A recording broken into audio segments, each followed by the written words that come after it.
কথা বলতেছি, তো হঠাৎ করে দেখলাম একজন এসে আমার ফোনটা টান দিচ্ছে এবং টান দেওয়ার সাথে সাথে সে ব্রিজ পার মানে ওই ফুটওভার ব্রিজটা পার হয়ে খিলক্ষেত রেল লাইন পার হয়ে যাচ্ছে। উত্তরা জোনটা মোটামুটি ছিনতাইকারীর জোন হয়ে গেছে বললেই চলে। রাজা ভাইয়ের লোক বন্ধু বান্ধব ভাই, আমি না এই কাজ করবে, আমি লই না ভাই, আপনি দেন থেকে ভাই খেবে এয়ারপোর্টে থেকে এই আব্দুল্লাহপুর বেচতে যায় ভাই। হ ভাই আব্দুল্লাহপুর বেচতে গেছে ভাই ভাই আব্দুল্লাহপুর যে ভাই ডিসচার্জ আছে না কিছু কিছু রাস্তা খাই ভাই জি ভাই সত্যি কথা ভাই। এক্সন রেডিসন থেকে বের হয়েছি, তো দেখি 4-5 জন ছেলেরা ছিল।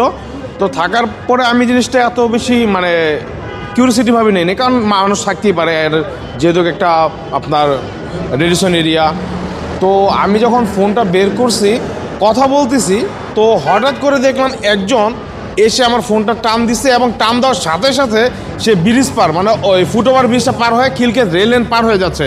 তো আমি আর বেশি সাহস করে পিছনে যেতে পারি না, যেহেতু আরও 4-5 জন ছিল। তো এই পরিস্থিতিতে আমি একটি কথাই বলবো যে বর্তমান দেশের যে অবস্থা এভাবে যদি চলতে থাকে তাহলে খিলক্ষেত থেকে উত্তরা পর্যন্ত আসাটাও আমাদের জন্য আনসেফ মনে করি আমরা।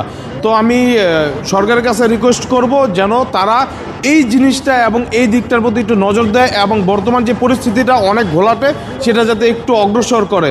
তো সকালের কাছে আমি এই রিকোয়েস্টটা করবো আমরা যাতে একসাথে এই জিনিস নিয়ে প্রতিবাদ করতে পারি ইনশাল্লাহ। মিরপুর থেকে আসছিলাম উত্তরার দিকে, আমার বাসা উত্তরাতে।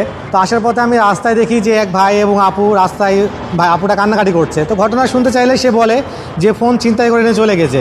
আসলে উত্তরা জোনটা মোটামুটি ছিনতাইকারীর জোন হয়ে গেছে বললেই চলে। প্রতিনিয়তই আমরা দেখতে পাই ছিনতাই, এই ঘটনা ওই ঘটনা, বিশেষ করে মোবাইল ছিনতাইটা অনেক বেশি বেড়ে গেছে আজকাল। দিয়ে আপুটা পরে কান্নাকাটির পরে আমরা চোরটাকে যে ছিনতাইকারী ছিল ছিনতাইকারীকে আমরা ধরতে সক্ষম হয়েছি। আপাতত তাকে আমরা র্যাবের কাছে দিয়েছি। এখন দেখা যাক তারা কী পদক্ষেপ নেই, আমরা কী আর পেতে পারি তাদের কাছ থেকে ফলাফল।